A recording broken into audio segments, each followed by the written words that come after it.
Hi friends, അസ്സാം വലൈക്കും. ഇന്ന് നമ്മൾ വളരെ സിമ്പിളായിട്ട് അരിയൊന്നും അരച്ചെടുക്കാതെ നല്ല സിമ്പിളായിട്ട് ഒരു സ്നാക്ക് തയ്യാറാക്കി എടുക്കാം. അതിനായിട്ട് 250 ml കപ്പിൽ 1 കപ്പ് അരിപ്പൊടി ചേർത്തിട്ടുണ്ട്. പത്തിരി നൂലപ്പൊക്കെ തയ്യാറാക്കുന്ന അരിപ്പൊടിയാണ് കേട്ടോ എടുത്തിട്ടുള്ളത്. പിന്നെ അതിലേക്ക് ചേർത്ത് കൊടുത്തത് 1/4 കപ്പ് മൈദയാണ്. പകരം ഗോതമ്പ് പൊടി വേണമെങ്കിൽ യൂസ് ആക്കാം. ഒരു 1/4 ടീസ്പൂൺ വരുന്ന ഉപ്പ് ചേർത്ത് കൊടുത്തിട്ടുണ്ട്. പിന്നെ 1 ടീസ്പൂൺ വരുന്ന പഞ്ചസാര കൂടെ ചേർത്തിട്ടുണ്ട്. പിന്നെ ഇതിലേക്ക് 2 ടേബിൾ സ്പൂൺ വരുന്ന റവ കൂടി ചേർത്ത് കൊടുത്തിട്ടുണ്ട്. ഇനി ഇതെല്ലാം പാടെ നമുക്ക് നന്നായിട്ടൊന്ന് മിക്സാക്കി എടുക്കാം. ഈ റവയും മൈദയൊക്കെ ഈ അരിപ്പൊടിയുടെ എല്ലാ ഭാഗത്തും എത്തുന്ന രീതിയിലൊന്ന് മിക്സാക്കി കൊടുക്കാം. ഇനി നമുക്കിതിലേക്ക് മധുരത്തിനായിട്ട് ശർക്കരയൊന്ന് മെൽറ്റാക്കാം. 2 ക്യൂബ് ശർക്കരയാണ് കേട്ടോ എടുത്തിട്ടുള്ളത്. ഈ 2 ക്യൂബ് ശർക്കര കറക്റ്റ് മധുരം പാകമാണ്. ഓവർ മധുരം വേണമെങ്കിൽ ഒരു 2.5 എടുക്കാം കേട്ടോ. 2 ക്യൂബ് കറക്റ്റ് പാകമാണ്. നന്നായിട്ട് മെൽറ്റ് ആയിരുന്നപ്പോൾ ഒന്ന് മാറ്റി വെച്ചിട്ടുണ്ട്. പിന്നെ എടുത്തിട്ടുള്ളത് ഒരു മിക്സിയുടെ ജാറിലേക്ക് ഒരു 1/4 കപ്പ് ചോറ് ചേർത്ത് കൊടുക്കാം. പിന്നെ 2 ചെറുപഴമായിട്ട് എടുത്തിട്ടുള്ളത്. ഞാൻ എടുത്തിട്ടുള്ളത് ഞാലിപ്പൂവും പഴമാണ്. മൈസൂർ പഴം ഉണ്ടെങ്കിൽ അതാണ് നല്ലത്. ഞാലിപ്പൂവും പഴം ഉള്ളതുകൊണ്ട് അത് ചേർത്ത് കൊടുത്തു കേട്ടോ. പിന്നെ 2 ഏലക്ക കൂടെ ചേർത്തിട്ട് ഒന്ന് അരച്ചെടുക്കാം. വെള്ളം ഒന്നും ചേർത്ത് കൊടുക്കരുത്, വെറുതെ ഒന്ന് അരച്ചെടുത്താൽ മതി. അരച്ചിട്ട് നമുക്ക് ഇതിലേക്ക് നമ്മളിവിടെ മിക്സാക്കി വെച്ചിട്ടുള്ള പൊടികളില്ലേ അതിലേക്ക് നമുക്ക് ഇട്ട് കൊടുക്കാം കേട്ടോ. എന്നിട്ട് ഈ മിക്സിയുടെ ജാറിലേക്ക് ഒരു 1/4 കപ്പ് വെള്ളം കൂടി ഒഴിച്ചിട്ട് അതുകൂടി ഒന്ന് ഒഴിച്ചിട്ടൊന്ന് മിക്സാക്കി എടുക്കുന്നുണ്ട്. അപ്പോൾ ഇങ്ങനെ വെള്ളം ഒഴിച്ചിട്ട് മിക്സാക്കുമ്പോൾ പോരാന്നുണ്ടെങ്കിൽ കുറച്ചുകൂടി വെള്ളം ചേർത്ത് കൊടുക്കാം കേട്ടോ. അപ്പോൾ ഞാൻ ഇത് പോരാ. അപ്പോൾ ഞാൻ ഇതിലേക്ക് ഒരു 1/4 കപ്പ് വെള്ളം കൂടി എടുത്തിട്ടുണ്ട് കേട്ടോ. 250 ml കപ്പിൽ ഒരു 1/4 കപ്പ് വെള്ളം കൂടി എടുത്തിട്ടുണ്ട്. അതുകൂടെ നമുക്കിതിലേക്ക് ഒഴിച്ചു കൊടുക്കാം. ഒഴിച്ചിട്ടൊന്ന് മിക്സാക്കി എടുക്കാം കേട്ടോ. ഇത് ഇഷ്ടമാണെങ്കിൽ കാണുമ്പോൾ തന്നെ ഒരു ലൈക്ക് തന്ന് സപ്പോർട്ട് ചെയ്യാൻ ആരും മറക്കരുത്. നിങ്ങളുടെ ലൈക്കും കമൻറ്റും ഒക്കെ പ്രധാനമാണ്. അതുകൊണ്ട് കാണുമ്പോൾ തന്നെ അതൊന്ന് ലൈക്ക് ഒന്ന് തന്നിട്ട് ഒന്ന് ഹൈപ്പ് ചെയ്യാനും മറക്കല്ലിട്ട. ഒന്ന് കണ്ടു നോക്കിയിട്ട് അതൊന്ന് ലൈക്ക് ചെയ്തിട്ട് ഈ ഒരു വീഡിയോ നിങ്ങൾക്ക് പെട്ടെന്ന് തയ്യാറാക്കി എടുക്കാവുന്ന നല്ല ടേസ്റ്റി ആയിട്ടുള്ള ഒരു ഉണ്ണിയപ്പത്തിൻ്റെ റെസിപ്പി ആയിട്ടാണ് ഞാൻ ചെയ്യുന്നത്. നല്ല ടേസ്റ്റാണ്. പെട്ടെന്ന് തന്നെ തയ്യാറാക്കി എടുക്കാതെ നമ്മൾ ഒരുപാട് സമയം റെസ്റ്റ് ചെയ്യാനൊന്നും വെക്കേണ്ട ആവശ്യമില്ല.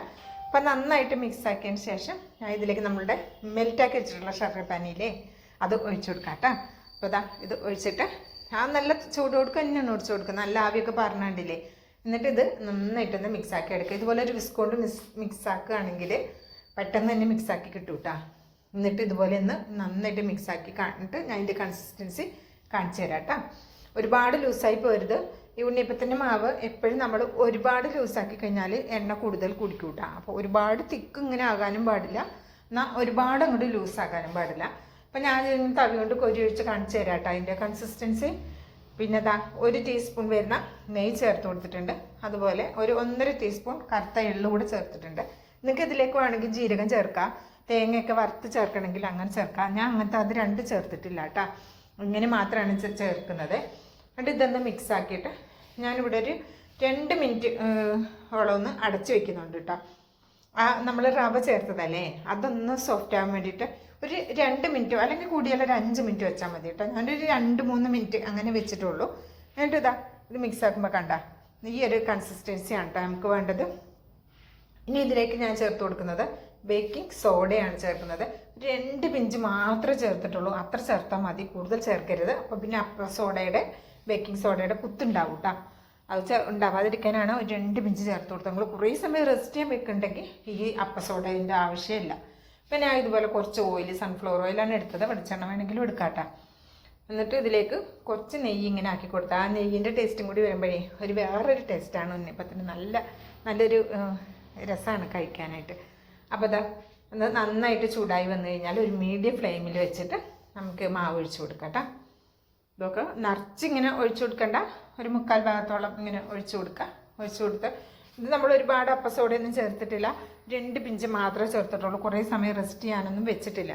അതുകൊണ്ട് ഒരുപാട് പൊങ്ങി ഇങ്ങനെ വരുമൊന്നുമില്ല. നല്ല സോഫ്റ്റ് ആയിട്ടുള്ള ഉണ്ണിയപ്പക്കാരം ഉണ്ടാവുക. അപ്പോൾ ഇതുപോലെ ഒഴിച്ചിട്ട് ഇത് ഒന്നിങ്ങനെ ഒരു ഭാഗം ആയി വന്നതിന് ശേഷം മാത്രം നമുക്കിതൊന്ന് മറിച്ചിട്ടാൽ മതി. അപ്പം നമ്മുടെ വീട്ടിൽ അരിപ്പൊടിയൊക്കെ ഉണ്ടെങ്കിൽ ഉണ്ണിയപ്പൊക്കെ ഒന്ന് കഴിക്കണമെന്ന് തോന്നിയാൽ പെട്ടെന്ന് തന്നെ റെഡിയാക്കി എടുക്കാം. ഒരു 10 മിനിറ്റ് കൊണ്ട് പണികൾ കഴിയും. അത്രയും സിമ്പിളായിട്ട് നമുക്ക് തയ്യാറാക്കി എടുക്കാം. നമ്മൾ പുറത്ത് കടയിൽ നിന്നൊന്നും ഉണ്ണിയപ്പം ഒന്നും വാങ്ങി കഴിക്കേണ്ട ആവശ്യമില്ല. പെട്ടെന്ന് തന്നെ റെഡിയാക്കി എടുക്കാം. കുട്ടികൾ സ്കൂളിൽ വരുന്ന സമയത്ത് വേണമെങ്കിൽ പെട്ടെന്ന് ഒരു 10-15 മിനിറ്റ് കൊണ്ട് നമുക്ക് റെഡിയാക്കി എടുക്കാൻ പറ്റും. അപ്പോൾ ഒരു ചായയും ചൂട് ചായൻ്റെ ഒപ്പൊക്കെ അടിപൊളി കോമ്പിനേഷനാണ്. ഒരു ചായ തിളക്കുന്ന നേരം കൊണ്ടെന്ന് വേണമെങ്കിൽ പറയാം. അത്രയും പെട്ടെന്ന് തന്നെ തയ്യാറാക്കി എടുക്കാവുന്ന നല്ല സോഫ്റ്റ് ആയിട്ടുള്ള നല്ല ടേസ്റ്റി ആയിട്ടുള്ള ഒരു ഉണ്ണിയപ്പമാണ്. ഒക്കെ കാണുമ്പോൾ തന്നെ മനസ്സിലാകും. അപ്പോൾ ഇത്രേ ഉള്ളൂ. ഇതുപോലെ നമുക്ക് ബാക്കിയുള്ളതൊക്കെ റെഡിയാക്കി എടുക്കാം. അടുത്ത ബാച്ചും നമുക്ക് റെഡിയാക്കി എടുക്കാം.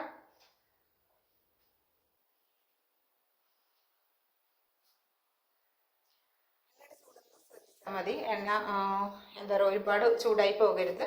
ഒരു മീഡിയം ഫ്ലെയിമിൽ വെച്ചിട്ട് ചെയ്താൽ മതി. എണ്ണയുടെ ചൂട് ഒരുപാട് അങ്ങോട്ട് കൂടി പോകുന്നുണ്ടെങ്കിൽ ഫ്ലെയിം ഒന്ന് കുറച്ച് വെക്കുക.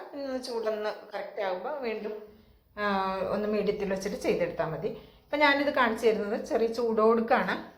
ഉണ്ണിയപ്പം എപ്പോഴും നല്ലോണം ചൂടെല്ലാം ആറി തണുത്തിട്ട് കഴിക്കുമ്പോഴാണ് നല്ലത്. നല്ല ടേസ്റ്റി ആയിട്ടുള്ള ഉള്ളിൽ ആരെടുത്തിട്ടുള്ള നല്ല അടിപൊളി ഉണ്ണിയപ്പമാണ്. ഇഷ്ടമായിട്ടുണ്ടെങ്കിൽ തീർച്ചയായിട്ടും ട്രൈ ചെയ്ത് നോക്കി അഭിപ്രായം അറിയിക്കാൻ മറക്കരുത്.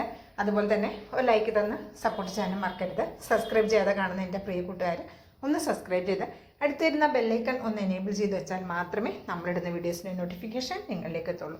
ഇൻഷാ അല്ലാഹ് അടുത്തൊരു വീഡിയോ ഇട്ട് വരാം. എല്ലാവർക്കും